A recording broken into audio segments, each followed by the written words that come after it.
Independent thoughts, independent life. This is Chad Benson. The news of the vaccine should not get people to say that we don't need to continue to do the public health measures, because I look at the vaccine is that help is coming, and it's coming soon. We likely will be able to start dispensing vaccines in December and then progressively over the next few months. But in that interim, we could get into a lot of difficulty if we don't adhere to the public health measures. Right. When we get both of those two things together, a vaccine and public health measures, that would really be a game changer. Game changer. It will be. It's going to take some time. It's not overnight. We're seeing spikes everywhere. Let's not pretend that we're not. And as I tried to explain to people yesterday about this, who they believe it's a hoax, or has it been overblown as far as, you know, when you watch television and you think, oh, if you get this, you're going to die, that it has been.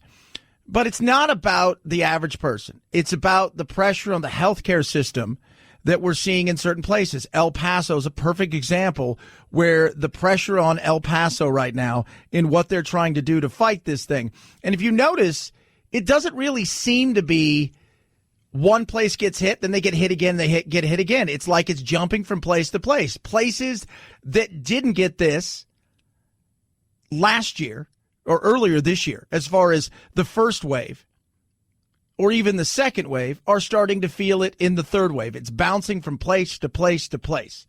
Utah, Oklahoma, they kind of went unscathed comparatively what they're seeing now. El Paso, that's kind of what's going on. It'll be fine. We'll get through it. But the fatigue is very real. And what it's doing to, and it's not just the fatigue on the average person, it's the fatigue on the economy. It's the fatigue on oh God, I forgot my mask. It's the little things that start to add up over and over again. And it's thumping people. It really is. Here, I'm out here in Arizona. Yes, we had 3,500 cases in Arizona. And we haven't had that since April. And we're in a position where what are we going to do? They're stopping certain things from, not so much closing them down, but they're shrinking them again. You've got businesses that are already in serious flux, and a lot of people thought, especially retail side of things, thought that they were going to make it through this because they thought the worst was behind. And we're going to get through this. It is frustrating, and I think everybody realizes that. And the more that we sit here and get frustrated with this, and now we hear that there's good news, but now they're thinking about closing things down again. And it's just a lot of it, and it's culminating now with winter, people heading back inside, kids once again told that they're not going to be going to school, and it's just starting to wear on everybody. And I hope that the fact that people realize that help is on the way in the form of a vaccine, and soon, that would get them to be even more motivated to do the public health measures. Because when you know help is on the way, don't give up. There's a real thing called COVID-19 fatigue that's understandable, but hang in there a bit longer. Right. Do the thing you need to do, and we'll be okay. And we will be. But he's right about the fatigue. And not just the fatigue. There's a lot of people out there that are looking around trying to figure out what in God's name they're going to do to survive. Rahm Emanuel yesterday said this, and this is very, very interesting, but it's something we've talked about for quite a while on the changing complexities of our economy and how we start to do what? We start to learn how to adapt, or we die. The haves and have-nots will grow if we don't do that. And there's going to be people like at JCPenney and other retail. Those jobs aren't coming back. Give them the tools, 6 months, you're going to become a computer coder. We'll pay for it. And you'll get millions of people to sign up for that. They are not going back to parts of the retail economy, and we need to give them a lifeline to what's the next. Now, let me tell you something about being the coder, right? Because I was talking to my uncle last night who is that and then some. I said, how hard is it? He goes, Chad, you've done some coding. Producer Phil, you've tried some coding. It's not the easiest thing in the world. It's not. You know that.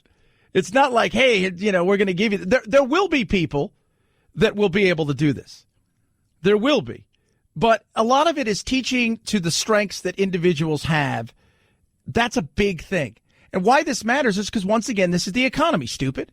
We could talk about the election all day. We could talk about all these things, but the coronavirus have shifted our thinking in ways that we're going to be looking at things moving forward when it comes to the economy. And the question is how do we adapt to that, especially individuals who are going to find themselves asked out in the next several weeks? Because as this thing continues to spread, as it continues to grow, if you are not adapting and you're not saying to yourself, I need to make myself what? More disposable? No, you're already disposable in the retail world and several of these other things. Indisposable is what you want to be. How do you do that? How do you take control of that? And more people I talk to are like, I don't ever want to be in this position again where I can be quickly jettisoned from whatever. And two things this thing's really showed us. Got to take more responsibility in what you're doing for your life and figuring out how you can become, just completely valuable to a company and your career in life. And the other side is that government can only do so much. And the more that you turn to government, and what happened? We got a few months of help with this thing, and then it went away, and then people were sitting there waiting for the government to help. And that should be an eye-opener that the government can give you some stuff, but just as easily it can go away, and then what?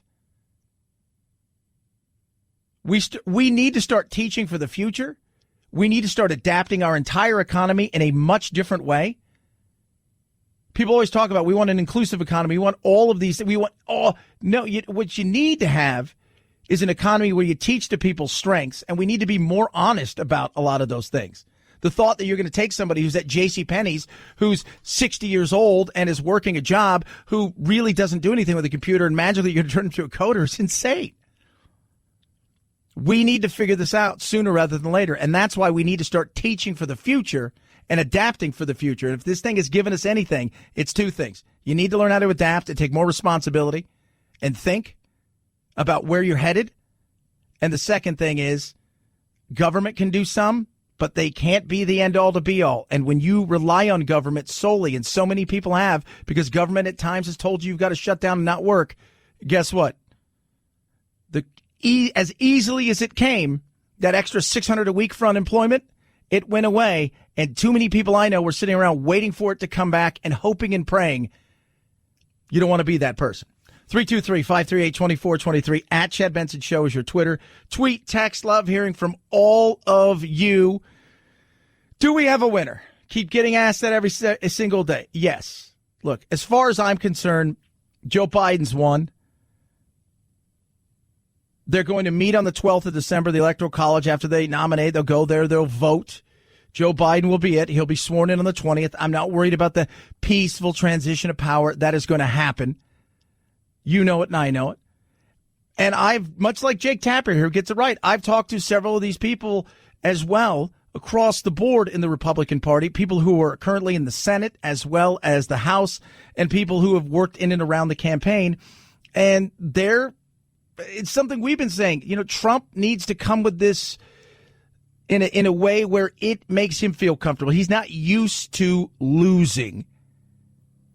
And you've got to sometimes allow people to grieve and do their things in their own way, especially with somebody whose ego is as big as it is, and to come to grips with it. Now, I've spent some time today talking to Republican officials on both ends of Pennsylvania Avenue. And what they say is no one out there should worry that our democracy is in actual jeopardy. They say this is all part of walking President Trump through this process emotionally, and that they assume that while he may never concede, he will leave. There will be, they say, a peaceful transition of power to the Biden-Harris administration on January 20th. They say that, but they say it on background because they don't want to upset President Trump. Sometimes you got to let people do their own thing.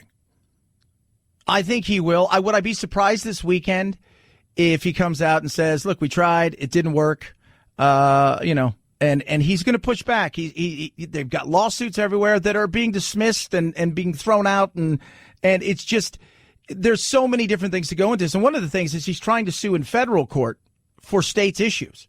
Remember, states handle the voting side of things. So going to federal court, some federal courts are saying this isn't what we do. You got to have to take it to a state court to run it up to this.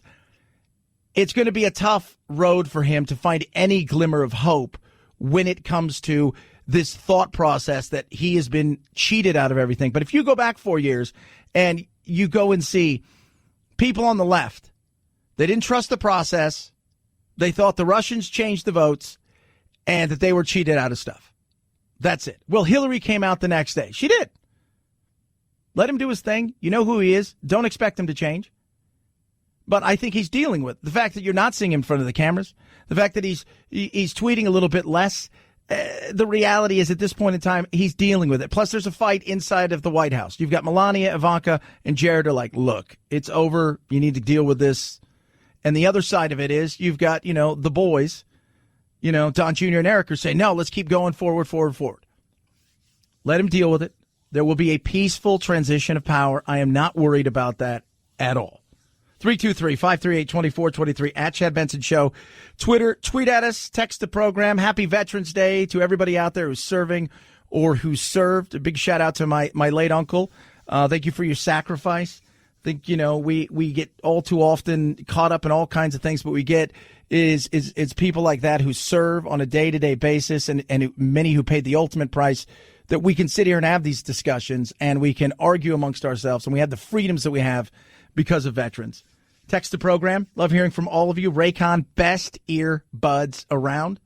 I love mine, the E25s. Ray J, not only did he want, earbuds that sound amazing, but he wanted to put it at a price point that was affordable for everybody. And there's a 45-day return policy, right? So if you don't like them, you send them back. You're not going to. The fits is amazing. 6-hour talk time with these E25s. And why the fit matters is because, first of all, it's no wires or stems. Secondly, and this is really important, the better the fit, the better the sound quality. And these things are incredible. I played a ton. Yesterday I went out and hit my driver. And I can put a charge into my driver, even for my 50-year-old body. I'll be 50 next month. I can put a and I swing out of my shoes at times. They never once came close to falling out. Try these great Christmas gifts, well under $100, saving the extra 15%, 45-day return policy. Go to buyraycon.com/Chad to save even more. Buyraycon.com/Chad. Buyraycon.com/Chad. Best earbuds around. Buyraycon.com/Chad. Chad Benson Show.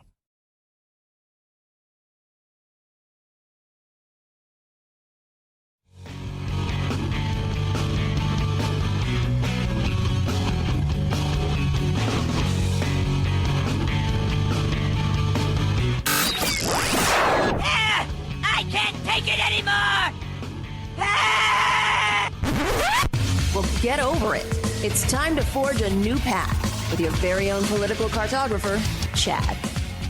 Texas Solicitor General Kyle Hawkins called the individual mandate an unlawful, naked command to buy health insurance, and he said it dooms all of Obamacare. The mandate is inseparable from the remainder of the law. Chief Justice Roberts said Congress did not even try to repeal the rest of the Affordable Care Act. I think it's hard for you to argue that Congress intended the entire act to fall if the mandate were struck down. A ruling expected in June affects the health care of more than 20 million Americans. Yeah, but based on yesterday, I think you got a sense, and you can get a sense of the way that this thing plays itself out when it comes to Obamacare and the mandate and whether or not what was the whole thought process? If you can pull away the mandate, then it's going to come down like just a house of cards. The reality is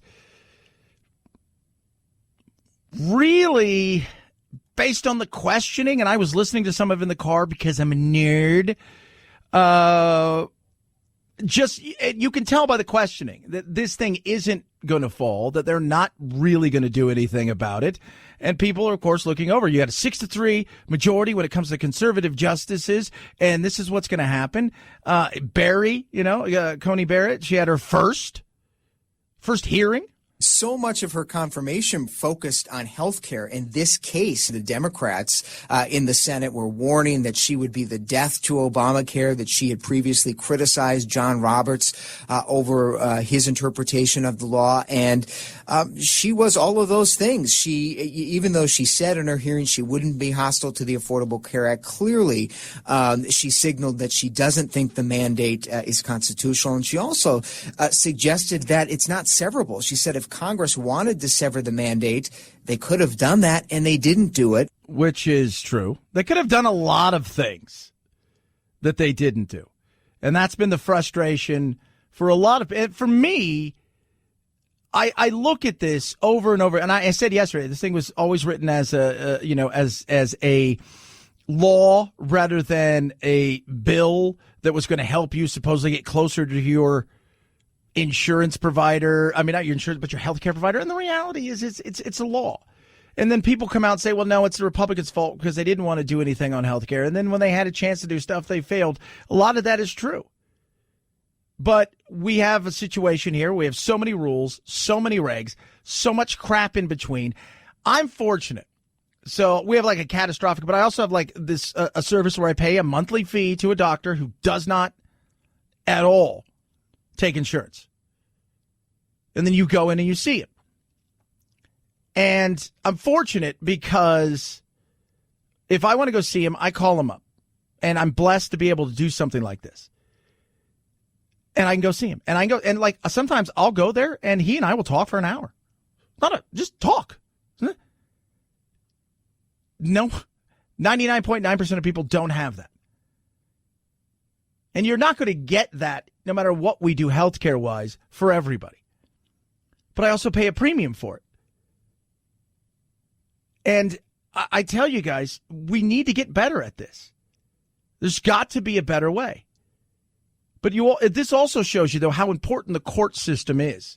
Because so many things in our country now end up in court. We should almost, when we're doing bills and they're trying to pass laws, go straight to the court and ask, which way you guys think you're going to go on this? Because we don't want to waste any more time if you guys are going to flip it over here in 6 months. And that's frustrating as well. 323-538-2423 at Chad Benson Show is your Twitter. Tweet at us, text the program. Kids and coronavirus. What's going on with that? I'll tell you. Because I got my little ones and they're going crazy. Chad Benson Show.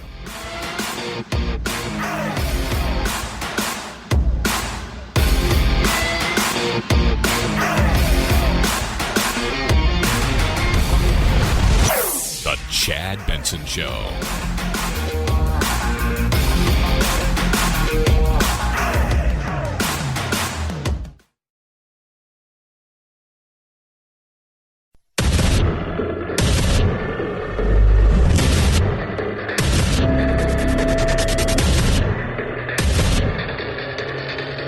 Independent thoughts, independent life.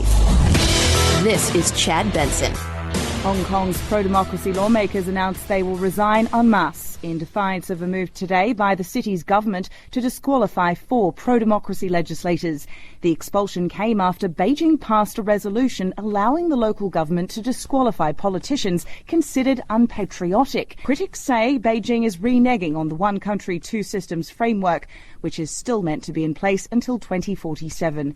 But Beijing sees the latest clampdown as necessary to stop the unrest that gripped the city last year. Yeah, not a shocker. And this is one of the questions, everybody's like, well, what's it going to look like? Because Biden's going to start from day one just undoing everything that Trump did as far as executive orders. Now, depending on what takes place in Georgia, the rolling back the taxes and doing stuff through the legislative slide probably isn't going to happen because you have Mitch McConnell. He's just going to say no. So what's that leave? Well, a lot of what Trump did was executive orders. So the wall, that isn't going to get built. So just, regulations, some of the stuff like that. What are we going to see happen there when it comes to, as Trump, as everybody calls it, his xenophobia for, when it comes to Muslim countries, he's going to roll back that executive order. DACA, replace that. He's going to get back into, he's talked about the Paris climate and getting back into that. The World Health Organization, even though Trump opted out of that and we said we're done with them, the reality is that wasn't supposed to take place till June. He'll rejoin that. But how does he deal with a lot of other things? You know, Gates, former defense secretary, he said, look, I love Biden. He's the most honest, genuine human being around. This is this guy wears his heart on his sleeve. You know everything about him. I'm paraphrasing here. But he said, in the 47 years I've known him, he's been wrong about every foreign move there is. And he didn't back down from it. And that was several months ago. So I do have a question when it comes to China. I'm not worried about Russia. I'm not worried about Russia. I care less about Russia. It's not going to do anything. They're not. But they've interfered in our elections. Yeah, we've tried to interfere in theirs. You don't think we have? But I do look at what goes on in China, and the Chinese have to be thrilled by this because the way they look at it is, and I'm not even talking about the Hunter Biden side of things, that they're just going to be able to do whatever they want to do. Nobody's going to hold them accountable. And we need to have somebody that will hold them accountable in a lot of different ways. Now, how does he go about doing that? I don't know if he will. I don't. But you've got, 2 million Uyghurs in concentration camps? You have our companies who bow down to them ad nauseum. Majority of the goods that we purchase, because part of it's our fault, because we love cheap stuff, right? We do. Come on, let's not pretend that we don't love cheap stuff. And then you'll have the Hong Kong issue. And here's something else. If I'm China, do I push the Taiwanese issue? See what Joe will do or not do. Because he'll get a test somewhere along the line. And when it comes to our soldiers and what's going on abroad, what does he do there? Well, Trump, everybody hated Trump. Fine. But he brought our soldiers home. He wanted to get out of stuff. If you go look at Obama's resume when it came to what took place over there in the Middle East in particular, it was ugly. So there's a lot that needs to be answered, and I don't know if Joe's the person that's going to do it. And a lot of it's going to depend who he surrounds himself with. Who is he going to surround himself with? And do they have an edict of, hey, you know what? This is what I want you guys to do. Or is it just going to be, hey, America's nice? Because one of the things that Trump did do that I liked was the fact that we can be empathetic, but we don't need to be taken advantage of. Well, our allies are mad. Why are our allies are mad? Because we're asking them to do their fair share. We're asking them to pay some of the freight. You know, one of the things that I always, when people talk about we're the only industrialized nation that doesn't guarantee health care. Yeah, that's true. And we spend a ton of money on the military. And all of these other nations who say, God, if only America did this. Just know this, Canada. The top hat of America. You survive in so many ways because who's coming for you? Nobody, because they'd have to answer to us. So it's easy when you only have to spend $1 on your military because you know your big brother next door has your back. So asking some people to pay their fair share, as the Democrats love to do, I didn't have any problems with that. I didn't. Even I look at the Paris Climate Accord, which is going to do nothing, but it makes everybody feel good. It's another one of those, it's all about feelings. It makes us all feel good. My issue with that is we're the ones who are going to be held accountable while everybody else gets to kind of do whatever they want to do with very little repercussions, if at all, and they get to do it at a much later date. So we're going to penalize ourselves immediately, hold ourselves accountable, and everybody else will kind of just go about their merry way. That's the frustration that a lot of Republicans and conservatives and libertarians had when we get into things like that. Accountability. Apparently that's a new thing that we've decided to just go, 323-538-2423 at Chad Benson Show is your Twitter. Tweet at us, text the program as well. COVID, people are worried about it, rightly so. As far as what's going on with COVID, the numbers are rising. The cases are up there. We've got, yes, flu season. More than 10% of COVID cases in the U.S. are found in Texas. And within Texas, El Paso has the highest rate per capita and 27,000 active coronavirus infections. Physicians now are seeing a troubling trend. Patients who have contracted not only COVID-19, but seasonal influenza as well. The dual COVID flu infection makes treatment even more complicated. That it does. And it's also putting a hamper on what? Everyday life. In a ton of ways. So you've got the rising flu season, which a lot of people thought would be tampered down this year because we're supposedly not out doing much. I mean, I don't know about you guys, but I say this all the time. Normally I'd eat out once or twice a week, outside of going to the little cafe next door that I frequent every day just to get a couple iced teas. And I'll eat there now and I'll spend money there because I want to make sure that they're continuing to move forward. And they struggled for a while. They were closed down for a bit and they're doing everything they can. I don't eat out at all. You know, I'll stop and get a burger or something, but I haven't gone to a restaurant since January or February. I've seen one movie this year. Normally I see between 30 and 40. So we thought, well, we're not going to have a big flu season because nobody's doing anything. And the kids, right? So my son he's out here. He has lots of room to, roam. He's got his friends. He's got all these things, sisters, all this. He's having a great time. Then he's going to go home next week. And San Diego's clamping down again. And one of the things I noticed when he comes out here the first few days, being around and having some freedom, but California's clamping down again. They're shutting things down again, even more so. But one thing I know when I talk to parents is how far the kids are falling behind. It is a year plus probably before. He's been told they're not even going to think about going to school till February. So he will be out of school for a year, and the interaction that he's not having with his friends is eating him up. It really is. And it's eating up most kids. And I think as your parents out there, you're understanding how hard that is. It's not, we think when you go to school and the whole thought process, you're there to learn. You are, but learning comes in different phases and facets in life. And one of those things is the interaction that we have with each other. Unfortunately, we've gotten to this weird world now where we think teachers and parents and counselors have to solve everything. But when we were kids growing up, we'd go out there and we'd do what?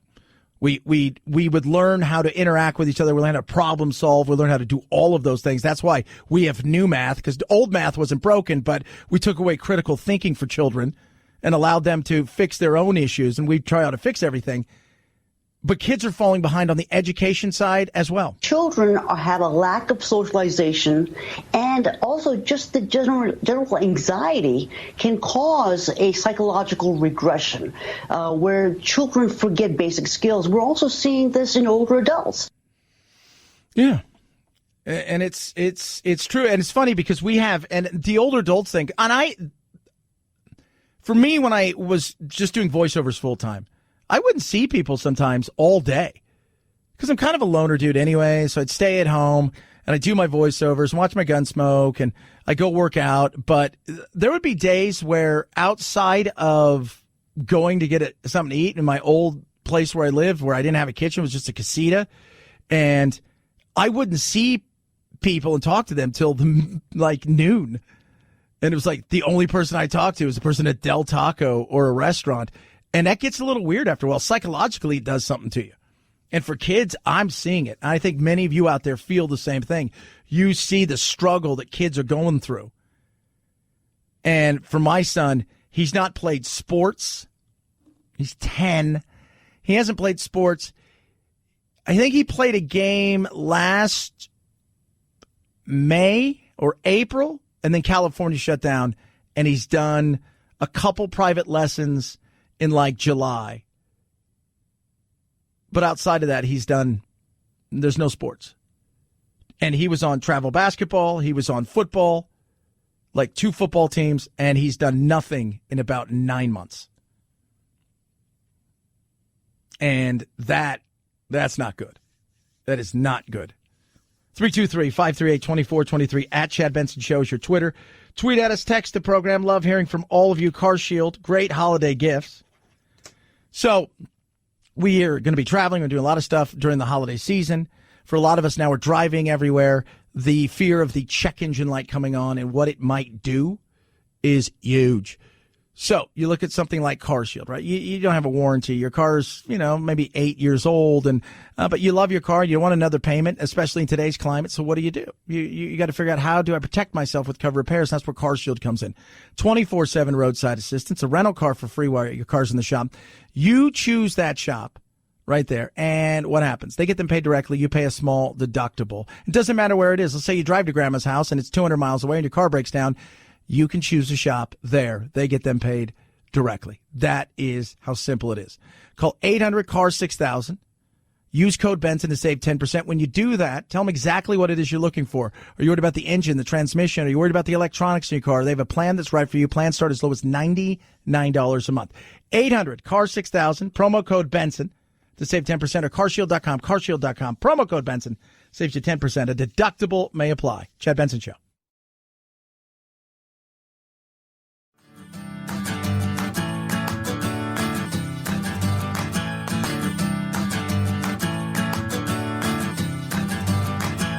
Running with scissors sounds great compared to this. Say With coronavirus cases surging, perhaps you don't want to sit in a theater with a bunch of strangers to watch Tenet. This is about survival. So now AMC is launching a program to let you rent its theaters for private parties, up to 20 people, and you get to pick the movie. Older movies will start at $99. New movies might cost as much as $349. Which would come out to about $17 per person. Other chains have been doing this for a little while now to try and make some extra cash during the pandemic. AMC is the largest movie theater chain in the world. This is what I would do. I want to rent it out, and I want to do it this weekend, and I want to watch the Masters. I want to sit there on Sunday, and I want to watch them flip between the Masters and football. And that's what I want to do. Will you do that for me, AMC? They probably would. I know you can rent it out to do corporate things, and you can rent it out to play video games, but that would be awesome. Watching like a 12-foot Bryson DeChambeau and Tiger Woods play, and I'm excited for the Masters this week, and that's my jam. Like, I'll follow some stuff today politically, and I get in extra early, and I read 1,000 different things, but I will be all about the Masters. Is Bryson, who's one of the hot golfers in the world right now, is he gonna come out and go and win this thing? And if you guys haven't seen him, he during the shutdown. So here's a golfer that during the shutdown, he was a hell of a golfer, and he's quirky. He's like uber quirky. Everything is based on you have to be like a mathematician and a scientist. So they call him a scientist. Because his whole thing is he breaks golf down he strips it down and he makes it just strictly numbers. There's no touch and feel. Everything is measured. And it's like people joke about the fact that he's like, okay, I got to make this putt. It's 22.8 feet with the tilt of the axis of the earth, the rotation at this, with the heat and humidity, the wind with the slight breeze. It's all of that stuff. And you can see him. But during the pandemic, when this thing first shut everything down, he told everybody, I'm going to go in, I'm not going to be seen, and when I come back out, I'm going to be different. And he put on like 40 pounds of muscle. He was just huge. And now he hasn't really done anything outside of working out, and he talks about it. As time went on, I started to see some massive improvements really quickly, and I was fortunate enough to have Como alongside of me, helping me with the golf swing stuff, and it all meshed together in a really beautiful way. But no, I didn't expect to have these results this quickly. I thought it would have been a 3 or 4 year process of working out to get the same result. He said he was drinking tons of milkshakes all day and just lifting weights for hours. And now he's supposedly going to have a 48-inch driver. What does that mean? It's the longest driver. It's the longest club you can have. It's 48 inches. And he thinks he can hit the ball 400 plus yards, which it just takes, I go out, I hit it 280 to 300 consistently. Every once in a while, I'll catch one fat or I'll really get into one, but I hit it consistently. we wouldn't even been the same zone. He could hit the ball 120 yards further than I can. The advantage of that, and now a lot of people think, who's taking steroids? Taking steroids for golf? Really? 323-538-2423 at Chad Benson Show is your Twitter.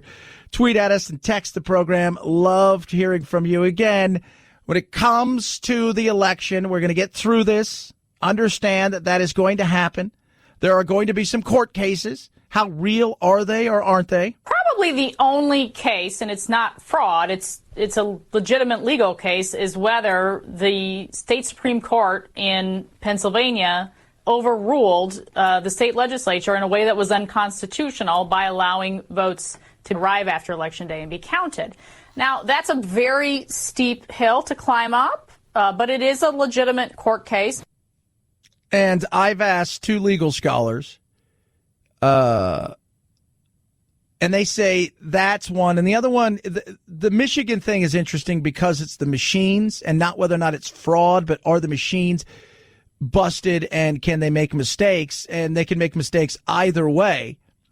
So it's not, and that's the tough road. So thinking there's some legal case here of fraud, but the problem is for so many people out there, it's been put in their mind that the only way that he lost is because they cheated. And they can't get past that. And every time you turn around, they send you something new. At least I get something new. And then when you debunk that, they go back to it because that is the belief. And I said to somebody yesterday, you're never going to believe that Trump didn't win this. And he says, no.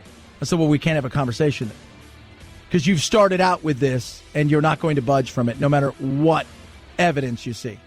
323-538-2423 at Chad Benson Show's your Twitter. It's the Chad Benson Show. This is the Chad Benson Show.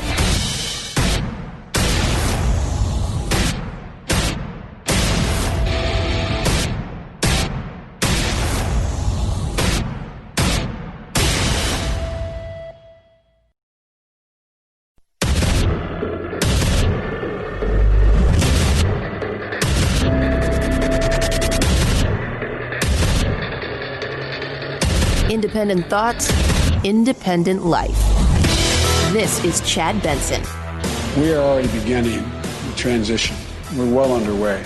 The administration in any way, by failure to recognize our win, does not change the dynamic at all in what we're able to do. We're going to be moving along in a consistent manner, putting together our administration, the White House, and reviewing who we're going to pick for the cabinet positions. And nothing's going to stop that. The fact that they're not willing to acknowledge we won at this point is not of much consequence in our planning and what we're able to do between now and January 20th. It's over. Let Trump work it out in his own time. That's the way I look at this. Let him work it out in his own time. But what if he doesn't concede? Look, it's over. For all the people out there on the left who were screaming and yelling, Hillary did it, and then it was stolen from her. Yeah, we found out later, and then, well, there was really nothing. There was no there. Come on, let's be real. That was a crock of crap. You know it, and I know it. It's over. But let Trump work it out in his own time. Lawsuits everywhere. Let him happen. They're falling. They'll continue. And the reality is, at this point in time, you just let it go. Everybody's being asked about it within the administration. They all kind of had the same stat answers. The world is watching what's taking place here. We're going to count all the votes. When the process is complete, there'll be electors selected. There's a process. The Constitution lays it out pretty clearly. The world should have every confidence that the transition necessary to make sure that the State Department is functional today, successful today, and successful with the president who's in office on January 20th, a minute afternoon, will also be successful. I'm not worried about it. Everybody's like, oh, look, there are things and processes that need to happen. I believe by this weekend, something will come out where Trump will admit that it's over. But you got to let him come to it in his own time. And he's going to exhaust all of these avenues because he always thinks there's got to be a way. And I'm here to tell you, based on everything, I don't see what he's being told, apparently. But look at all this fraud. Where? Where's the fraud? The postal worker. Yeah, he's already recanted that story. Oh, he did? Yeah, he recanted that story already. And now there could be some serious issues as far as he goes with that and what he could face, because you start doing stuff like, when you tamper with an election and you start doing things like this, there are consequences to that. And on the other side of things, you've got look, it's going to happen. But you got to let it play itself out. You had 4 years where Trump was president and the Democrats did everything they could to replay it, figure out how they could get over it, figure out how they could get rid of Trump, figure out how they could, to essentially nullify that election. We're 8 days removed from it. There's still states out there. Alaska called today, but Arizona. We know where they're going to go at this point in time, but they're still tallying. North Carolina's an odd one because they got to like 99%. They're like, we're done. We're going to wait a while. It is going to happen. But and look, over the last 6 or 7 days, I've been very open and honest about, I think, this whole call for fraud and all of this stuff, it's not there. And show me the proof. And then when people send me stuff or people want to do something like that, it is always from some bizarre website that is you're just like, no, where's the real proof? Where are the big attorneys that make a living at this? I was talking to a big attorney, Barry Markson, out here in Arizona, and he says, look, there are election attorneys that's all they do is election stuff. So when you saw what took place in Bush v. Gore, they were all there. They were all a part of it. We're talking major firms because they said this not only makes who you are, you triple your rate overnight. You fight. None of these big companies are involved in any of this stuff at this moment. There's not, because they don't think there's any there. And the widespread fraud, if it's out there, to the tunes of hundreds of thousands and potentially 1 million plus votes, where is it?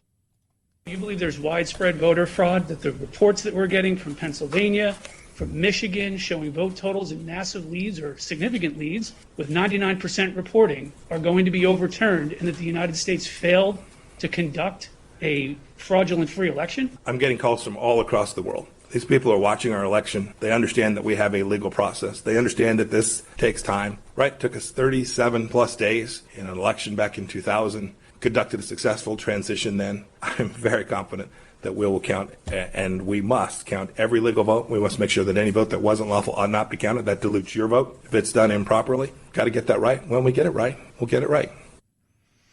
Translation, I don't think Mike Pompeo buys it, but you let the process play itself out. And then you move on with your life. Do I think on January 20th that Trump will leave and Melania will leave and they'll go to Florida and he'll decide what he wants to do from there, and that Joe Biden and Kamala Harris will take over? I do. And I don't think there's going to be any civil war or any kind of chaos or lunacy where they have to remove him from the office. It's a process for him. People deal with things in their own way.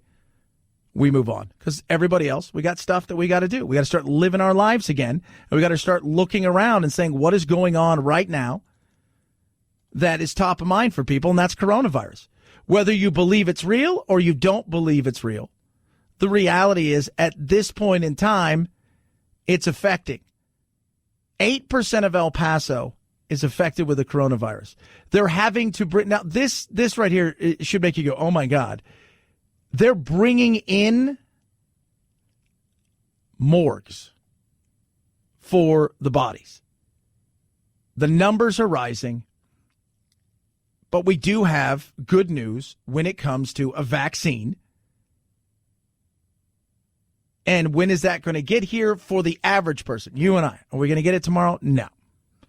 Are we going to see people get it, I would say, mid-December? I do believe we'll start to see people get it in mid-December, maybe early January. But your doctors, your nurses, the first responders, I think they'll get it first. And people who are really potentially in grave danger if they caught something like this.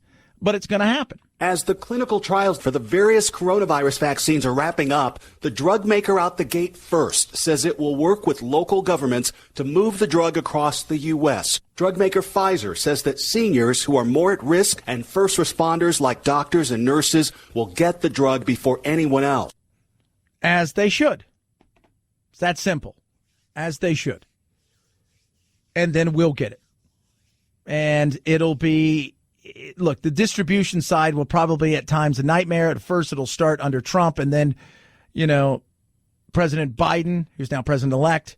I can't believe he said that. Whatever you want to call him, Uncle Joe, and and Vice President-elect Harris will oversee it from there. It's what it is. Not a lot we can do about it.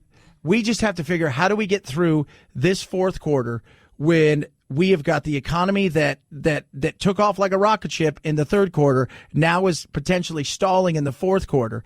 And we have what is, for many, especially retailers, arguably, as well as restaurants and many others, their biggest time of year that could be stalling big time. And how many of them are not coming back? I read an article yesterday. 1 in 6 restaurants will not make it. From here, they've already lost 1 out of 6. So another 1 out of 6 will not make it. And if we have a really bad fourth quarter, the chances of that going to 2 or 3 is huge. You couple that with people that are going back to work part-time. I was talking to a lady yesterday. I see her here. I go next door to my little cafe. They closed down for about a month and a half. And then they reopen. And I try to go down there as much as I possibly can. I take a couple of the producers and I take them over there and we get lunch and stuff like that. And I was talking to a lady. I see her all the time. And she is like, I said, how you doing? She goes, I said, not good. I said, oh, is business getting bad again? She goes, yeah. I said, are you worried? She goes, yeah. She goes, if it was me, I would have had them fire me by now because business is that bad. She goes, they thought they'd be through it by now. It isn't happening tomorrow. It isn't. So from here on out, it's hang on to your hats and glasses. And the economy, I do believe that we're on solid footing. I think once we get this, because there's a certain belief that, and it's funny because people I talk to, why they're not hopeful right now or optimistic right now when it comes to the day-to-day at this moment in time, all the people I talk to who feel that way feel once we get a true therapeutic, and Eli Lilly believes they've got one, and or a vaccine, once that happens, that we're going to take off. And I do believe that's true. And we may surprise. It may, some people talked about it being 2 years or so to get back to where we were pre-coronavirus. That may be true because a lot of that might be psychological, but I think you will see how fast we build up and how quick it goes once we get to the point where we feel comfortable again into resuming day-to-day kind of things without the worry of what if a person coughs or how many times I have to wash my hands 700 times a day. I mean, I'm to the point now where my hands are webbed. And I think the economy's on solid footing and it'll take off. But this also goes to show you that we as an economy and a people, we need to adapt. We need to start figuring out other ways of building our economy and what we build it upon and start building for the future rather than the moments that we live in at this point in time, especially with the youth. 323-538-2423 at Chad Benson Show is your Twitter. Tweet, text.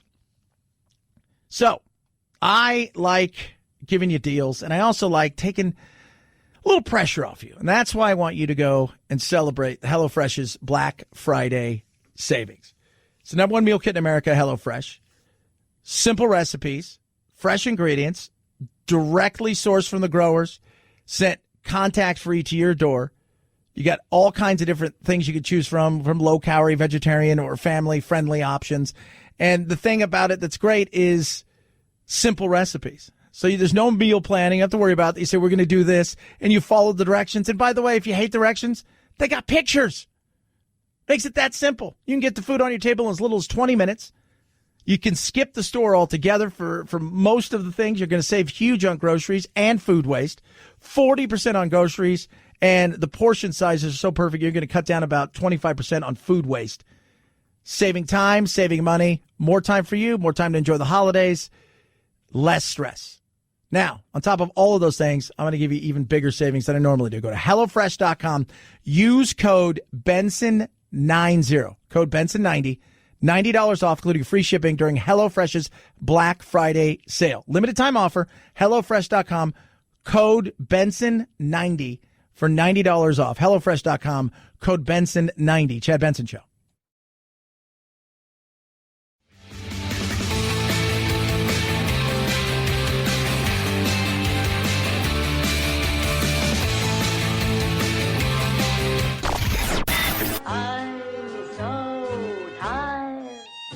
I'm exhausted. If you're part of the politically exhausted majority, don't fear. Your time to be validated and rejuvenated is here. Wake up. It's the Chad Benson Show. 5, 4, 3, 2, 1, 0, ignition, liftoff. Now it's time to find out what's trending. What's trending? Yeah, what does that mean? I mean something, right? Like it's trending on the old intranet. What's trending? All right, let's take a little peek around the interwebs. Find out if we find some stuff that seems exciting. Let's start today with Twitter, which is normally just a battle of hatred amongst one another. I like this. Britney Spears, she loses her court appeal to remove her father from conservatorship. So, judge on Tuesday, Los Angeles upheld Britney Spears' father in his role as a conservator of her estate and legal guardian, but said they would consider future motions to remove him from the role. At the pop star's request, the financial company Bessemeyer Trust will be appointed as her co-conservator in the meantime. Apparently, we're not going to free Britney just yet. Not yet. Just, I was like, I didn't even know that was like, he just doles out, I guess, an allowance to her. So I think she's still doing that thing, too, in Vegas. It's not like she's starving. The way that her career was set up, for those of you who don't know, it's very fascinating. I find it fascinating that the way that they invested their money that she got in early put her in such a position that year in and year out, she was going to receive so much money. And it was so smart. But she's also shown that she's had some issues. Pennsylvania, postal worker recants allegations of ballot tampering. According to Washington Examiner, Washington Post, New York Times. Continue to go on. You can just look over and over again. More fact-checking. Thousands of dead people did not vote in Michigan or Pennsylvania. Head on over to Google. Veterans Day today. You got Veterans Day trending everywhere. Mike Pompeo trending because yesterday he also said we're getting ready for a second Trump administration. It's like, it's a little odd. Very much a little odd. Is what it is, though, right? Like, I don't know. They're doing their own thing, and you let them deal with that. But Mike Pompeo has said some stuff over the last few days. Edmund Fitzgerald, 45 years yesterday, marks the sinking of the Edmund Fitzgerald. The famed freighter sank in a terrible November storm in Lake Superior, taking all 29 souls to the depths. In the evening of November 10th, it's good to learn some stuff, folks. 1975, the largest freighter of the Great Lakes, the Edmund Fitzgerald, went down into the ice-chilled depths of Lake Superior, 17 miles off the shore of Whitefish Point in the Canadian waters, never to surface again. And, of course, Gordon Lightfoot went on to make a very long song about the sinking of the Edmund Fitzgerald. Of the nearly 6,000 known shipwrecks, 6,000, by the way, in the Great Lakes, the Edmund Fitzgerald is probably the most famous and will continue to be of those sinkings. 323-538-2423 at Chad Benson Show is your Twitter. It's the Chad Benson Show.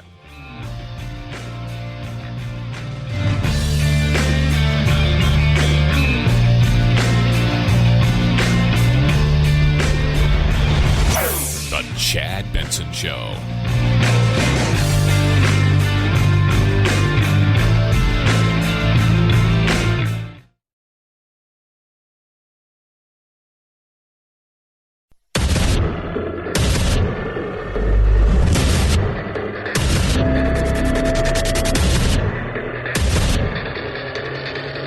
Independent thoughts, independent life.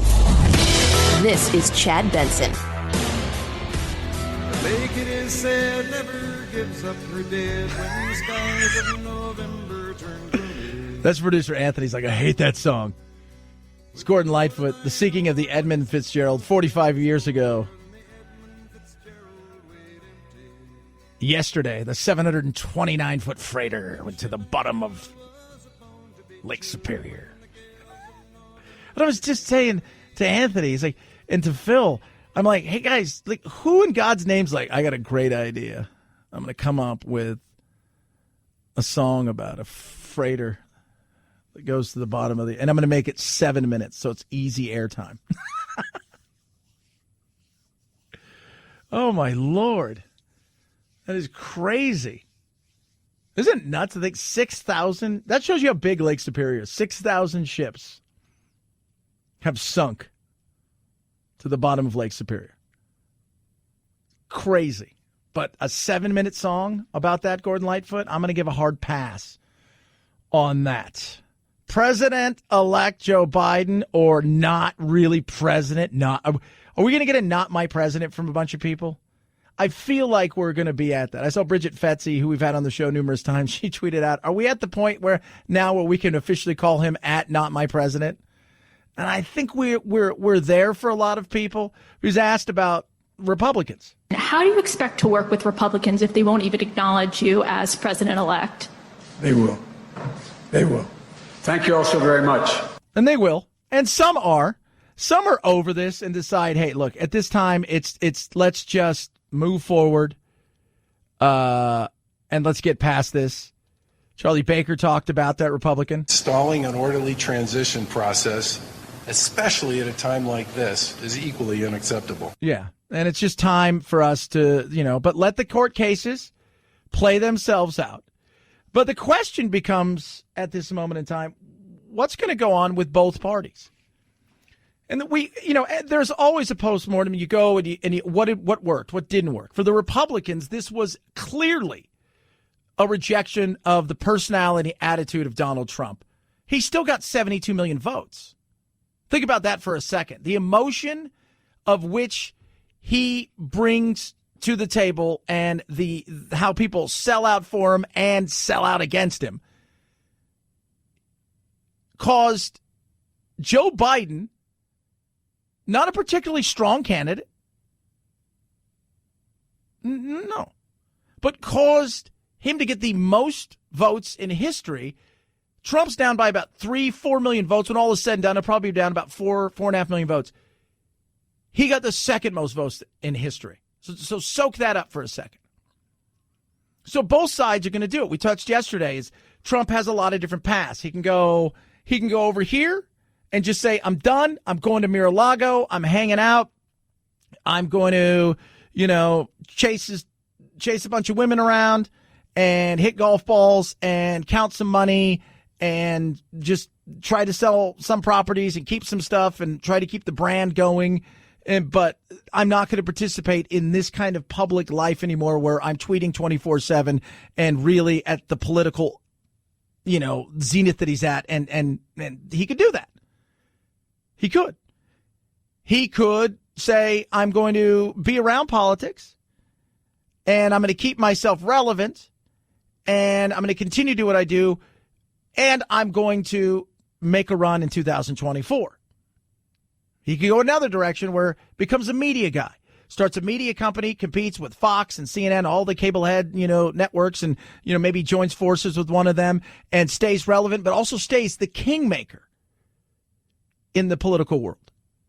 I know his kids, especially Don Jr. and I'm sure one day soon to be his daughter-in-law, Kimberly Guilfoyle, what I heard, they are really pushing for a more active role in the Republican Party. And Republicans have to decide, is this what we want? Are we only going to be the party of Trump? Is that what is going to happen here is that the way that we're going to roll out, and it's going to be the party of Trump. Jim Clyburn, who, and look, let's be real, if anybody should be thankful, it's Biden for Clyburn, but he talked about the GOP. And I think that there'll be more and more people in the Republican Party coming forward to say enough is enough. We do know that although Trump's base may be about 30% of the people, when it comes down to the Republican Party is a big part of what makes this country go. And those people who really work to make this country go are not going to stand idly by and watch it cave in. And I think he's absolutely right on that. It wasn't finished. And I do believe there'll be some telephone calls very soon saying to a lot of my friends on the Republican side, we've gone far enough now. It's time for us to rein things in and get this country moving again. But there's also a lot of people out there that struggle and don't, because Trump has such a huge following. And for them, they're nervous. They don't want to push back on Trump because they're not quite sure what will happen. But I do think somebody will step up sooner rather than later that will be in a much better position of power. And they'll, and it may be Mitch McConnell. He may have to make that, that Saturday night walk, talk about with Nixon, Goldwater and them going over and saying, all right, it's time. That may happen. And it may have to come because you've got a power thing going on inside the White House where you've got, the two sons are like, Dad, keep going. And from what everybody understands, Ivanka, Melania, and Jared Kushner's like, we need to accept the fact and figure out. Because I think Jared's looking at like, what do we do from here? How do we grow this thing? How do we keep this thing relevant? How do we move this thing forward? So I don't know how that's going to play out. But the Republicans are going to have to make a really serious decision of, are you going to be the party of Trump? Is he going to be the kingmaker? Is he going to come back for another run? Is that something you want? And it's not just Trump. I want everybody to realize this too. They want to take a bigger role in the Republican Party because I think they see Don Jr., potentially Ivanka, as a big player in the political scene down the road for offices themselves. So I do believe that push is there. And will they say, no, we just want to be the establishment we were before? Or are they going to say, well, this is your party? Go for it. On the other side, the postmortem is much different. The Democrats, while they won the White House, the reality is Trump lost the White House. He lost. They didn't really have answers for Trump. The answer was he sucks. He's horrible. He's mean. He's a big meanie head. And he's all of these things. And that was their platform. Go to Joe. He's steady. He's, but he's no new ideas, none of that stuff. And then underneath, you had a horrible night. You didn't win the Senate.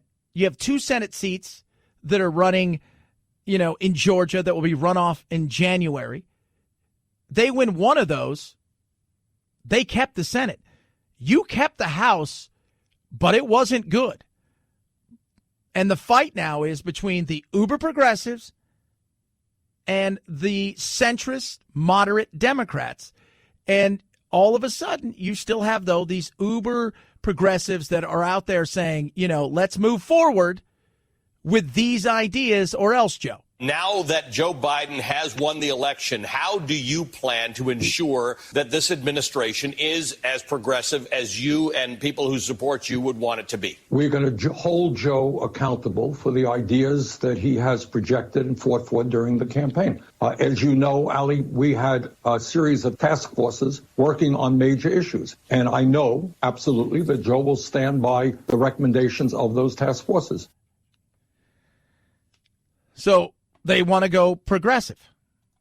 And Bernie, Bernie, it's never enough to just be like, hey, we're going to hold them accountable. You've got to push further. Second of all, at a time when tens of millions of people are hurting, they don't have any health insurance, they're earning starvation wages, they are unemployed, they can't afford to send their kids to college. I think what the progressive movement is going to do is rally the American people to create a government that works for all of us, not just the people on top. So we hold Joe accountable, and I am confident he will do what he says. We rally the American people around an agenda that works for working people. Which it always sounds nice. But really what you want is a bunch of people who are more dependent upon government. But here's the funny thing. I had a huge phone call last week, kind of to start to dissect what took place and digest it all and talk. And Nancy Pelosi was trying to tell everybody, well, we held the House and we should look at those things. And moderate Democrats absolutely tore into her. They were pissed. They were angry. They were upset because they believe the uber far left has a microphone that's too big. It's the new shiny thing, and they're angry about it. And for a lot out there on the uber left, the uber progressive, they don't care. So we can help. It's not saying that every member has to campaign as a progressive in a traditional progressive way, but it's to say that we have assets to offer the party that the party has not yet fully leaned into or exploited. And I believe that we can take some of these seats. There are swing seats. Every single swing seat member that co-sponsored Medicare for All won their reelection. Right. And so the conversation's a little bit deeper than that, than just saying, you know, anything progressive is toxic and a losing message. Well, things like defund the police. On the phone call, they were tearing it. Don't you ever use those words again, they were saying. The insanity of that cost us seats. Don't you ever utter those words again. And they went into, and they also started talking, don't you ever talk about socialism again. And they were tearing into Nancy, and they've threatened Nancy. They've gone to her second in charge and said, hey, we think we might challenge her. Would you be up for it? And he's like, I don't know if I want that job. The fact is you have the same thing that the Republicans are dealing with, which path to choose, the Democrats are. And those moderates don't have the voice. Partly because the AOCs of the world are far more interesting, and the media decides who you get to see and hear. The other, kind of boring. The defunding the police thing has been a huge kick in the grundle to a lot of them. It absolutely has. The talk of socialism. Not the way that, and here's the thing. We've got social programs here. We all know that. We have Medicare, Medicaid, we've got a lot of different things here. But the talk of that and the way that some of them want to go, that seems a bit extreme for the average, especially middle America Democrat, who's a union member, goes to church, they're fine with choice. It's not Berkeley. And those Democrats are as lost and forgotten about as the Republicans in the center of the country. And that's the frustration, that the coast, they control everything.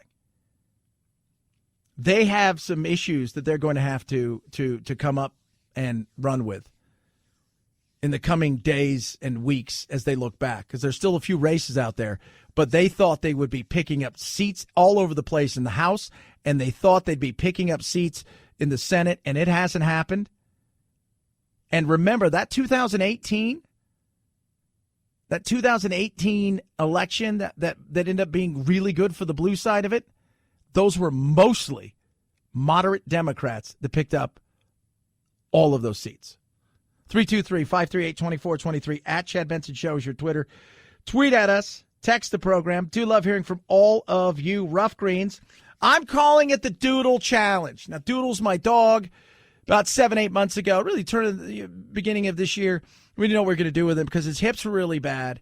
And we thought maybe make him as comfortable as he can, but we may have to put him to sleep because he was getting very bitey and nippy and he'd growl. And we tried everything. We've been to the vet 100 times. We've tried everything.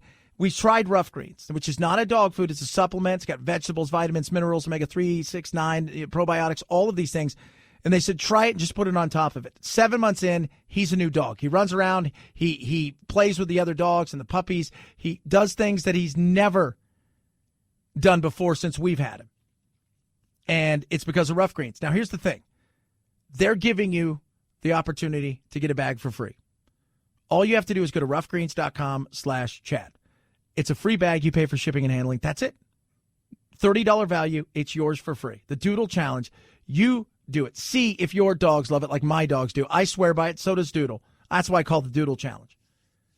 Check it out for yourself. ruffgreens.com/Chad. Roughgreens.com/Chad. $30 value. Absolutely free. Get it. Try it. Put it to the test. Rough Greens. We make any pet food better. Chad Benson Show.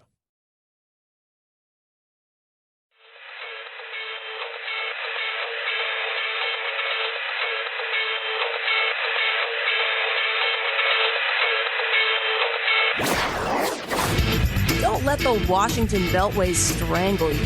This is where the exhausted majority comes to refuel, realign, and reevaluate. This is Chad Benson. 350,000 of the Ring doorbell devices are being pulled from store shelves because they can overheat and possibly ignite. Manufacturer Amazon says the problem is with the second-generation Ring video models when incorrect screws are used for installation.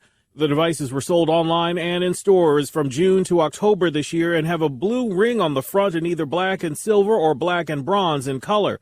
At least 23 incidents have been reported so far, causing just minor property damage and minor burns. So it's there to protect you, and this is what they were talking about with Skynet. This is what they were talking about. The next thing you know, your security system turns on you, and by then it's too late. No, it's not what they were talking about. It is not what they were talking about, Chad. Okay, well, there you go then. So if you've got a Ring doorbell, it's got the blue little circly-do. You're going to want to probably call and find out if this thing's been recalled. Get yourself another one that isn't going to catch your house on fire. Or maybe that's part of the protection. You go to ring the doorbell, and you have a special catch the house on fire, catch the thief inside the house thing. Oh, wow, that's crazy. I know, right? Thinking, kids, thinking. 323-538-2423. At Chad Benson Show is your Twitter. Tweet, text. Love hearing from all of you. We're celebrating the loss of the Edmund Fitzgerald. Yesterday we missed its 45th anniversary of the Edmund Fitzgerald and the sinking of the Edmund Fitzgerald, which, by the way, has been one of 6,000, but it's the most mysterious of all. And then we were deciding, what are some other songs that were maritime songs? And Anthony says, oh, I know one that's a maritime song that was great, and I named my dog after it. And I said, no way. You did, and yeah, and it's called Brandy. Do you guys remember this one?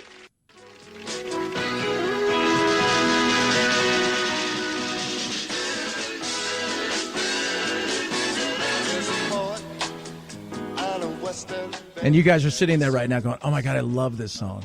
What's not to love? This is a better maritime song. Way better than the sinking of the Edmund Fitzgerald. Plus, it's only like 3 minutes long. Just letting you guys know that. 323-538-2423. At Chad Benson Show is your Twitter. What other maritime songs can we come up with? It's the Chad Benson Show.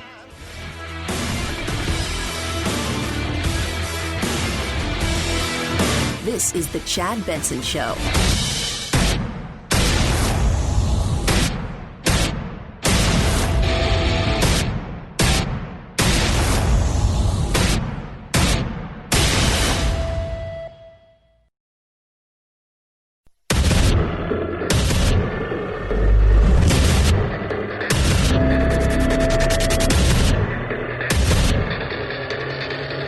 Independent thoughts, independent life. This is Chad Benson.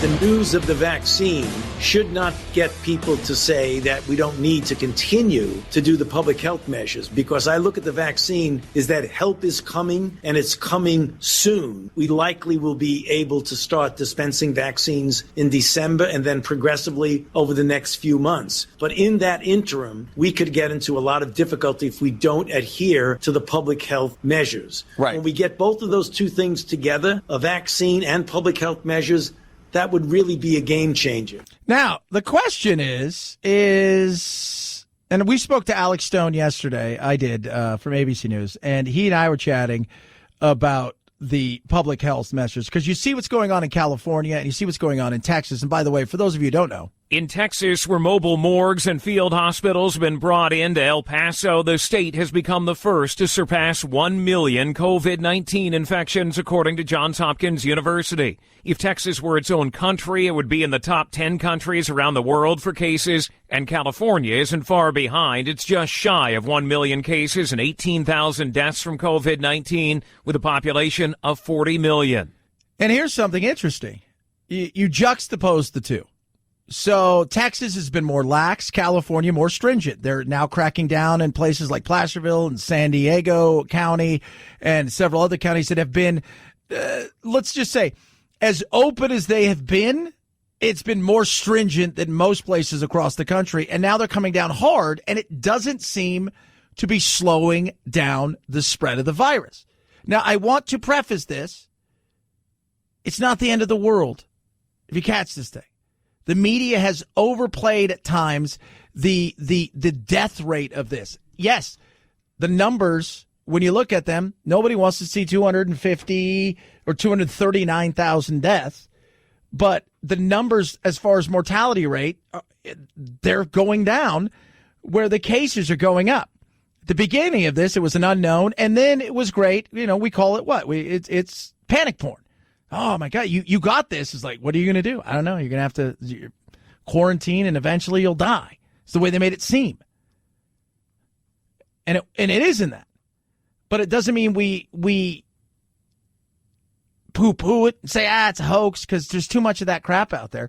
We need to deal with this thing at this moment in time. Yeah, there's stuff on the way. It isn't going to be here tomorrow. Eli Lilly announced yesterday they believe they have a treatment. Difference between a treatment and a vaccine, for those of you who aren't keeping score, Tamiflu is a treatment. Vaccine is the flu shot. Tamiflu is a treatment. You get sick, you take Tamiflu. What they have is a antibody treatment that you have to have it done at a physician's office, the hospital, maybe an urgent care. They're talking about pop-up. But if you get diagnosed with it, you go and you take the antibody, and it's administered intravenously.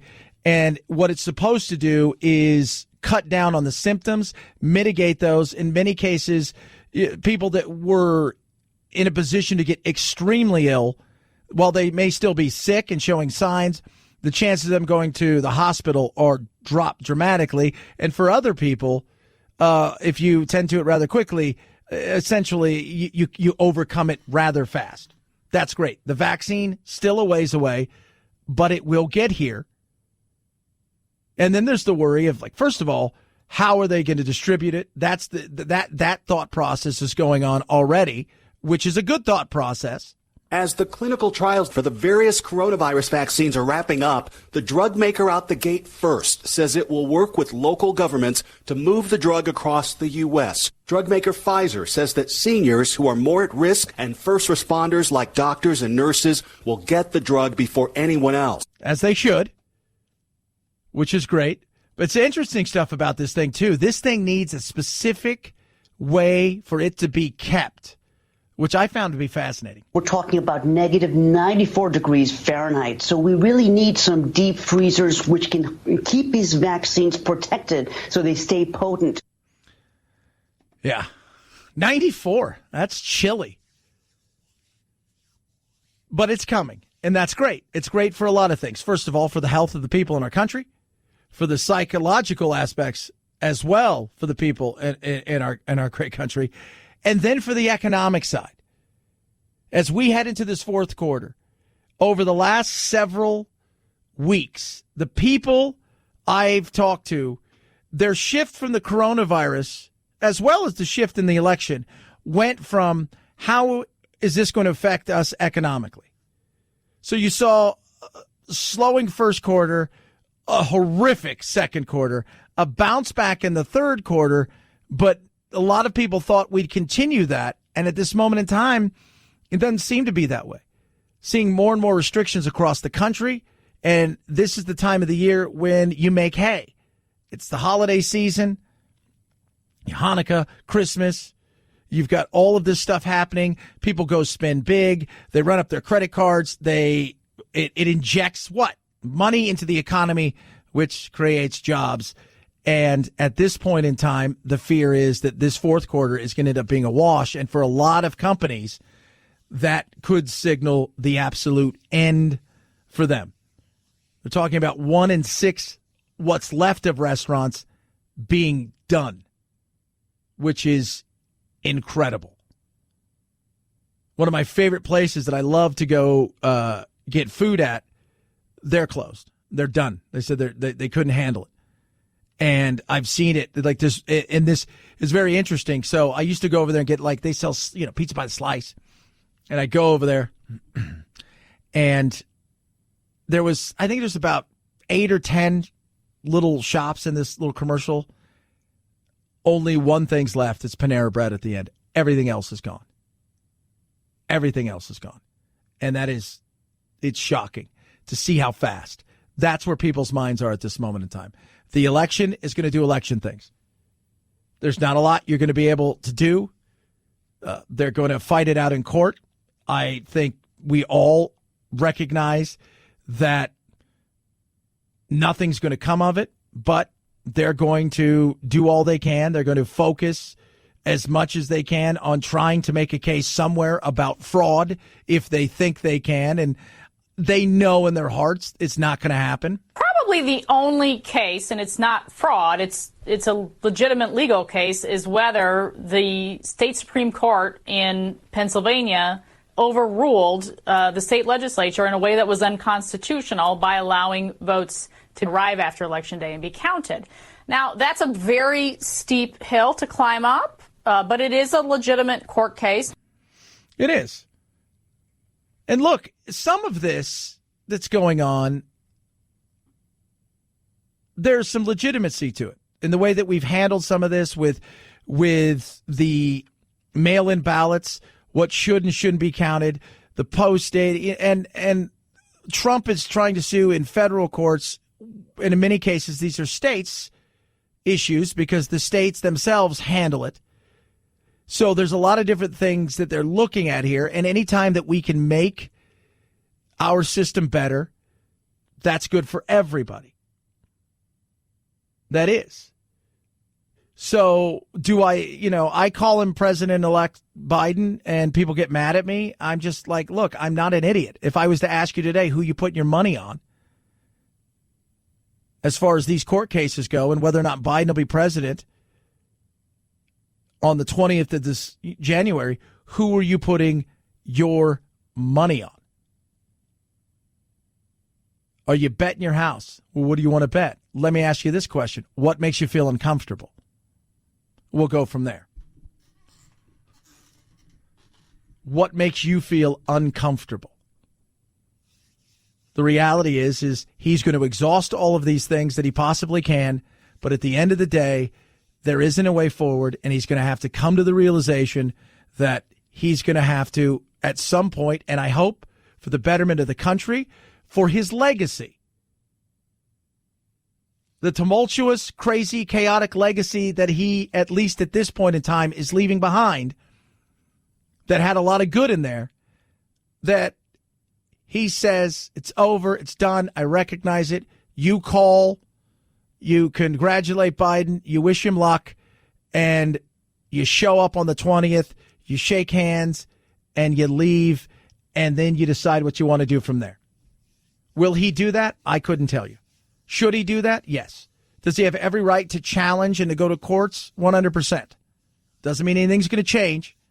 But everybody out there is screaming and yelling, well, you guys should just recognize this. Remember, The Democrats, you all out there, spent 4 years trying to undo his election. So we're 8 days into this thing. So let's just take a deep breath. Let it happen. Because it will. 323-538-2423 at Chad Benson Show. Your Twitter, your Instagram. That's Insta, kids. I got a Parler. Producer Phil, have you tried Parler yet? No, I haven't. I've got a Parler, and I'm going to get at it today. It's just at Chad Benson. Simple and easy. I'm going to get at today. I've cruised around on it a little bit, but I've not quite done. And that, for those of you who don't know, that Parler is the alternative to Twitter, where there is no censoring. I mean, outside of threatening to kill somebody, if you post something that's conspiratorial that you know, or whatever, if you want to talk about flat Earth, you're not going to get shot down by it. I don't want to talk about flat Earth. Maybe I do a little bit. I don't know. We need, you know what we need to do? We need to find the foremost flat Earth person and have him on for a conversation. I think that'd be awesome. Be fantastic. Yeah. Find out who that is. We'll see if we can get him on. Talk about what it is. I'm not there to shoot him down, say he's a horrible human being. I know the Earth is a triangle, and so do you guys. But that would just be interesting, fascinating. Because in a day and age when we're silencing people, and the first one they did their test with to see if they could shut him up were the flat earthers who did nothing. They wouldn't do anything wrong. 323-538-2423 at Chad Benson Show is your Twitter. MyPillow. Love my MyPillows. Son loves his. I got all my family the MyPillows. I've got pretty much a ton of products from them, and people are getting a ton of stuff this year for me for Christmas. And right now, they've got something amazing.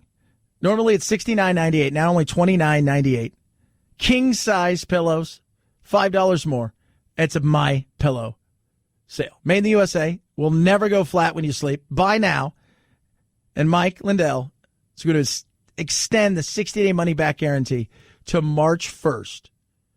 That's awesome. Go to MyPillow.com, click on Radio Listener Special, use promo code Benson.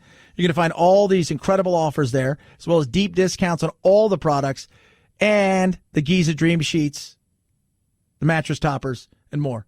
MyPillow.com, use the promo code Benson. Normally $69.98, now $29.98. Use the promo code Benson. MyPillow.com. Chad Benson Show.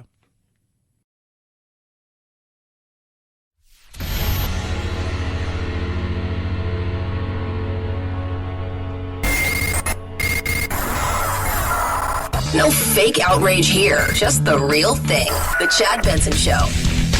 There's processes to move forward, and we will move forward. I think that basically just stalling and giving the rhetoric they're giving right now, if they think that appeases President Trump as he exits and gives him a better feeling, I don't know what they're playing to. I really don't. It's time to move on. I think people within the White House know that. I think people within the family structure know that. They're just as scared, I guess, to go tell him the facts of what we're dealing with and how we're going to go ahead and transition peacefully. And we're going to. All right. I'm getting a lot of people go, how dare you call him president-elect? Because he is. It's not fair. It's fraud. Prove the fraud. Show me it. To the tens of thousands of votes in places like Pennsylvania, Georgia, Nevada, Arizona.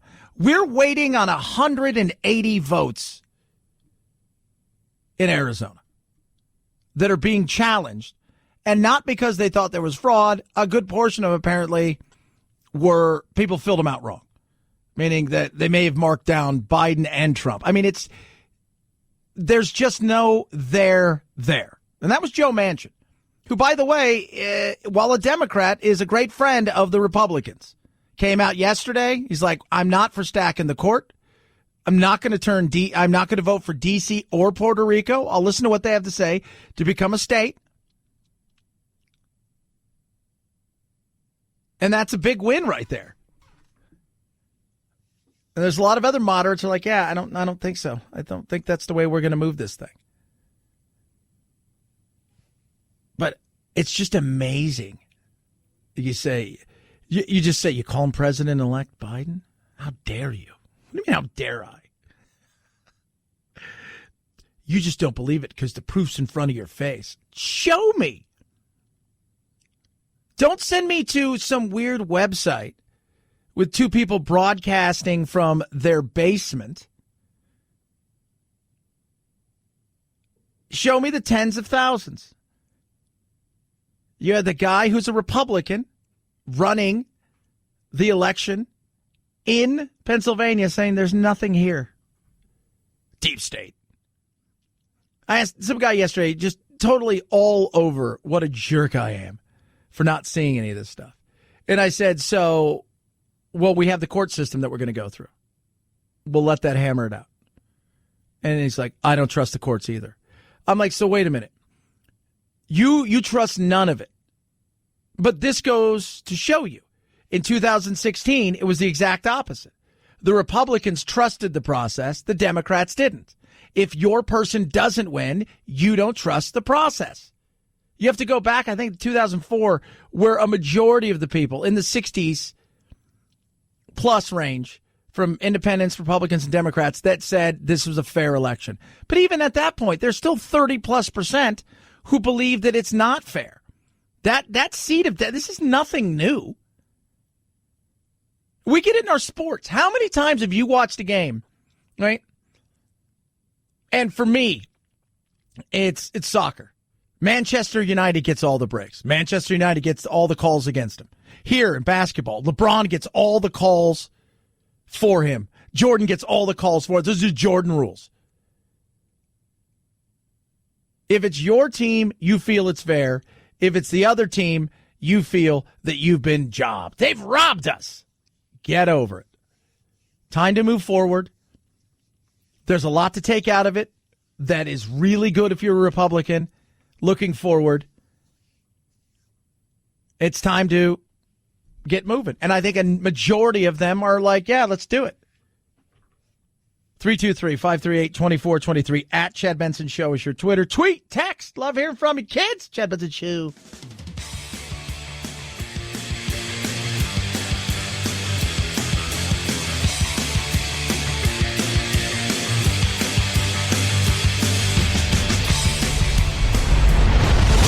The Chad Benson Show.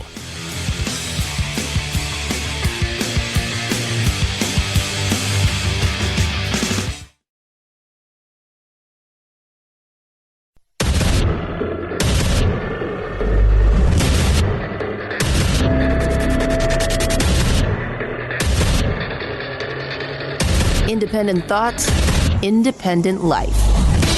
This is Chad Benson. Ben Ginsburg is a Republican attorney who has spent almost 4 decades immersed in election law. What is this litigation designed to do then? It's lawyers reacting to a client who is not terribly accepting of defeat. And on the other extreme, this could be an instance of trying to slow down counts in individual states in the hopes that those states don't complete their job of certifying election results in time for the Electoral College to meet, and then telling legislators to go and vote Trump slates even in states that were won by Biden. Oh, speaking of that, Georgia is going to hand recount the presidential election, apparently. They're going to hand recount it. The count's going to come in. Count it out. I'll be like, all right, I'll do this, but I'm getting paid per count. Per count. That's it. And you know what? You know what I would do? I would just sit there, and as people are counting, just, 1, 2, you're like 8, 4, 16, 23, 87, 42. Oh, son of a... Got to start all over. So they're supposed to. Yeah. So the Georgia Secretary of State, who the Republicans are like, he needs to quit. He needs to do. He is the biggest Trumper that's out there. Brad Raffensperger. He announced Wednesday his state is going to conduct a manual hand recount of all ballots cast in the presidential race in the state. Now, it means nothing in the overall scheme of things because Pennsylvania went for Biden at that point in time. But this is what they're going to do. But as you heard Ginsburg there talk about, trying to delay everything as much as possible with December 12th being the Electoral College meeting and then voting and doing their thing. It's not going to come to that. These are all stall tactics. Somebody's got to have the cojones. It's not just the cojones, but somebody has to have the not only the wherewithal to go into Trump, exhaust your things, but then at some point be able to go in there and have a convincing, hey, it's time. All right? Don't be Murray from Jaws. Too often we've seen that with the COVID, right? You're trying to figure out how you save August. It ain't going to happen at this point in time. Ginsburg, a lifelong Republican, hopes it doesn't come to that. If you could get the ear of the president, what would you say to him? Sir, you need to take a step back, look at the results. It is a democracy. It is a country that's been very good to you, and you need to respect the institutions. And the greatest institution of all is our elections that lead to the peaceful transfer of power. And you cannot be destructive of that. Yeah. Cannot. And I don't think he will. I think because Trump has been so erratic at time and he's been such a fighter and he doesn't know any other way but fighting. And sometimes you have to take a step back and look and go, this guy is nothing but fight. He'd fight his shadow. He fights everything. You know it. I know it. At some point you say, let it take its course. Let him come to terms and resolve it in his mind the way that he needs to.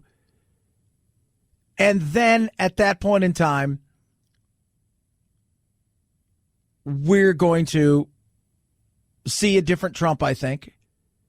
From what I understand, he's not really participating in anything anymore. He was, Arlington today for Veterans Day. But outside of that, he's just apparently wandering around, probably trying to figure out what to do. Some people are saying he's going to go home over Christmas to Florida and may not return. It's possible. I don't know. I don't think so, though. I want to believe that at some point in time, Trump's going to go, this is the greatest country in the world, and it's given me so much. And I fought as hard as I could. And I think for a lot of people, too, that,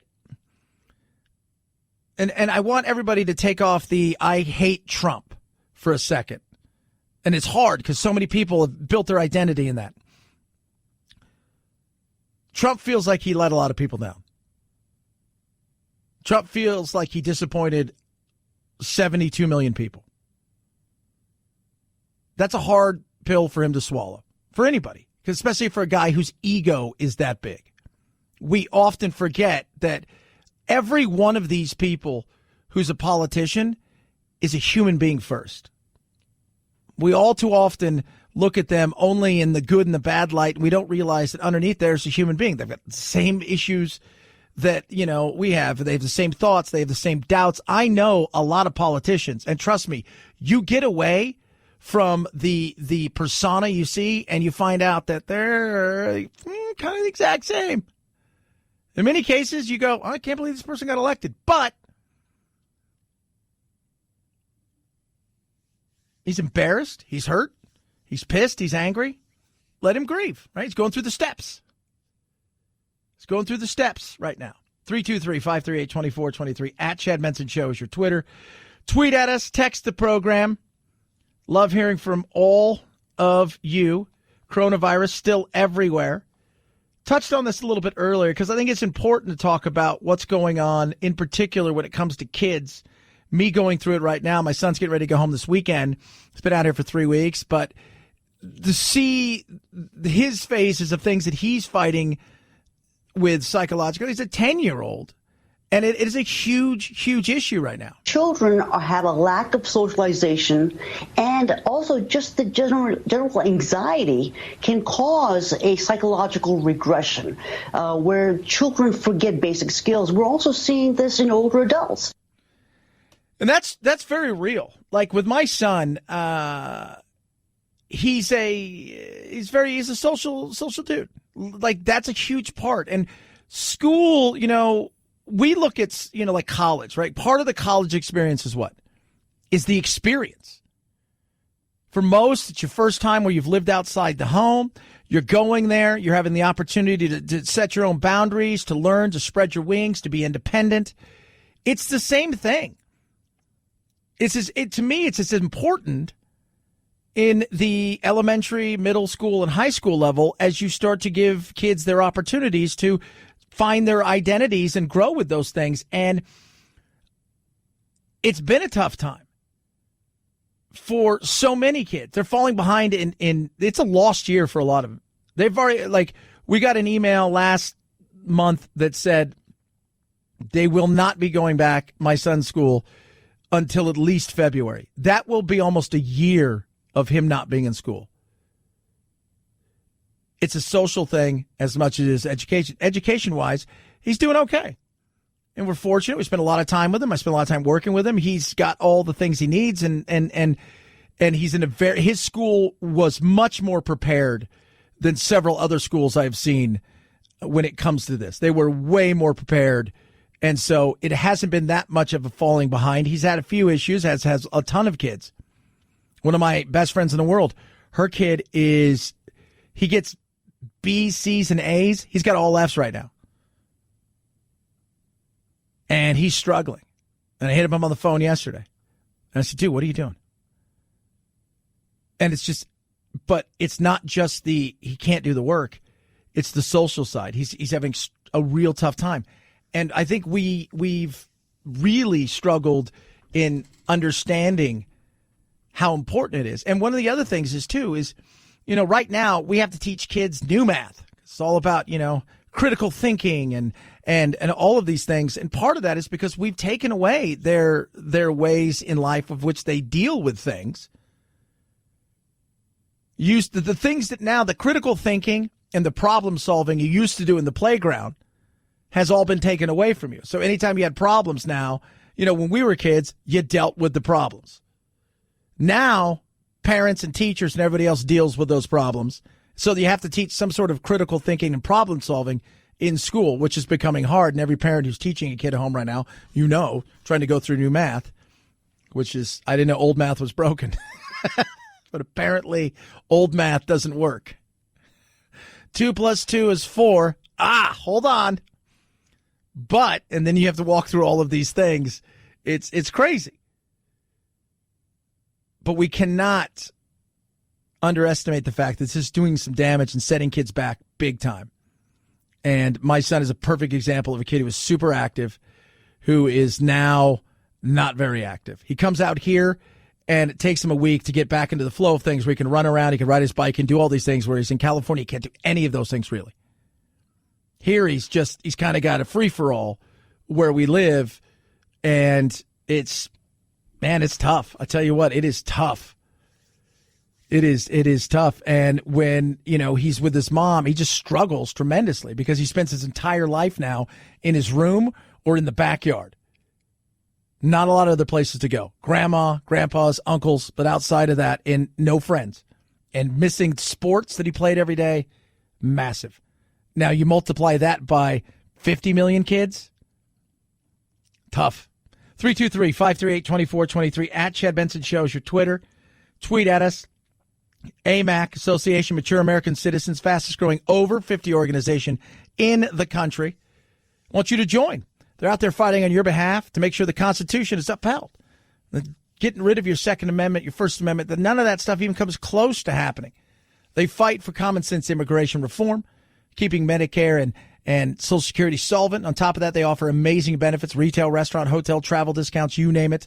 They can help you a lot of things. Maybe you're signing up for Medicare, not quite sure how to do it or do it correctly. They can walk you through all the steps.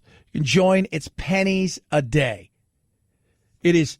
In fact, let's do the math of the pennies a day it is to join AMAC. All right? I'm giving you guys the straight live math.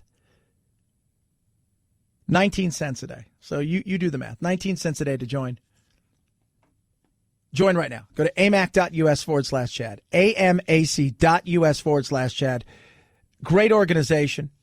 The stuff that they give you and the things they can help you with and what they're fighting for, that is incredible. Find out for yourself. Go to amac.us/Chad. amac.us/Chad.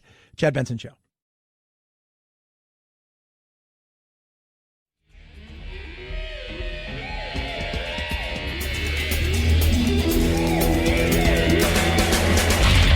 go, boy. This isn't about right or left. This is just about right and wrong. Right you are, Chad. The Chad Benson Show. This will help build confidence. It will be an audit, a recount, and a recanvass all at once. It will be a heavy lift, but we will work with the counties to get this done in time for our state certification. That is Brad Raffensperger, Georgia recounting by hand. Why? Because we now have that verifiable paper ballot, for the first time in 18 years, we're going to have something to count instead of just pressing a button and getting the same answer. So we'll be counting every single piece of paper, every single ballot, every single lawfully cast legal ballot. Lawfully cast. And if nothing changes, then what? Look, nothing's going to change. Will they find a few things? Yeah, I'm going to say this. You're probably going to find a few things. You will. But when somebody says there's fraud, what they're looking for is how much fraud. Is it one person that sent their mom's ballot in even though she's been dead, or a few people over here tried to do something, or one person?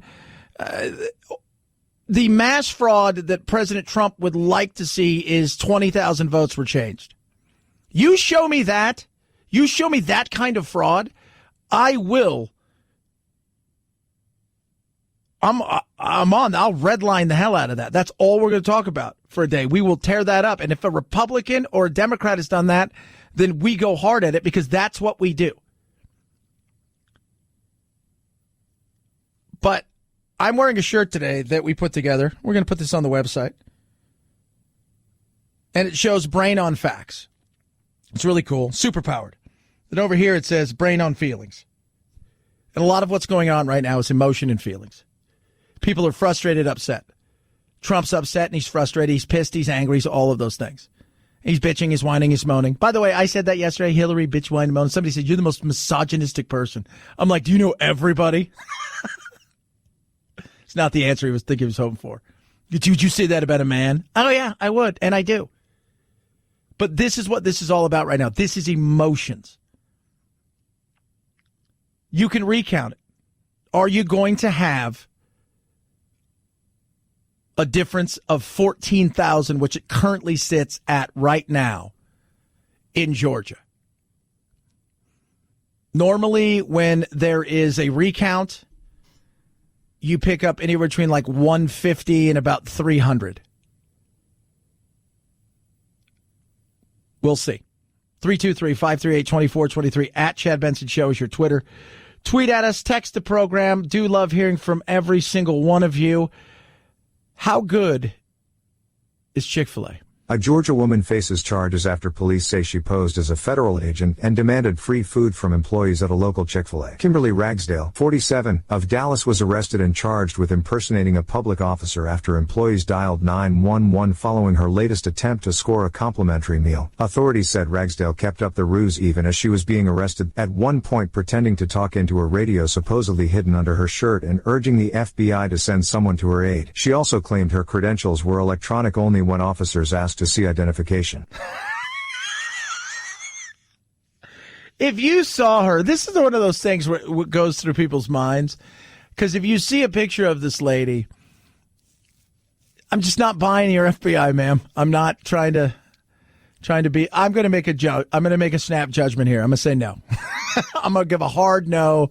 I don't know what the standards are, but I don't think this is the standard that the lady that the FBI would want at this point in time.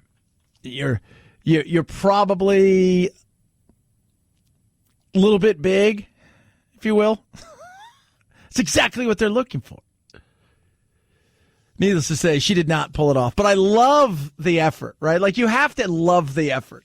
You have to go, look, I like that you went all out. I love that you went method with this. It's great that you're talking into nothing but pretending. To me, I find that fantastic. So the thing she said, she was getting some free food due to her employment status at the Bureau. Oh, goodness me. 323-538-2423 at Chad Benson Show. Your Twitter, tweet at us. Love hearing from every single one of you. Text the program. And, look, I know some of you are going to be mad because I've called him, Joe Biden president-elect or whatever. You just need to get over it. Let the whole thing play itself out. And if they're going to find some fraud, let them find the fraud. But I think deep down, most of you know where this is going to end. And now the question is for everybody, and we'll talk about it tomorrow. Are you willing and ready to accept Joe Biden as a president? Or are you going to be hashtag not my president people? I think it's a fair thing to ask. 323-538-2423 at Chad Benson Show, Twitter. Today's Veterans Day. To many of you who have served or serving, have family member who's served and serving, I bless each and every one of you, and thank you for the fact that we can argue about stuff like this because of the sacrifices that you've made and people are continuing to make. And God bless and rest my uncle's soul who passed away. And who served admirably for a long time and gave the ultimate sacrifice. You guys have a wonderful day. We got you over the hump. We'll do it again tomorrow. Night, Jack. This is the Chad Benson Show.